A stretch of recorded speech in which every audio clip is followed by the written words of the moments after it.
అంతులేని అనురాగం అమ్మ, అద్భుతమైన స్నేహం అమ్మ, అలుపెరుగని ఓర్పు అమ్మ, అపురూపమైన కావ్యం అమ్మ, అరుదైన అందమైన రూపం అమ్మ.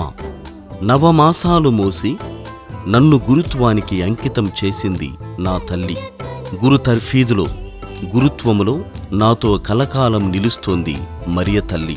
ఈ సృష్టిలో ప్రతి ఒక్కరూ మొదట చూసే రూపం అమ్మ, మొదటి స్పర్శ అమ్మ. కావున నిన్ను ప్రార్థింతును తల్లి. మరియ తల్లి గీతం అమ్మలందరికీ అంకితం. రచన స్వరకల్పన పురిశ్రీ అనకర్ల ప్రశాంత్, గానం రాజకుమారి, సంగీతం పసల జోసఫ్.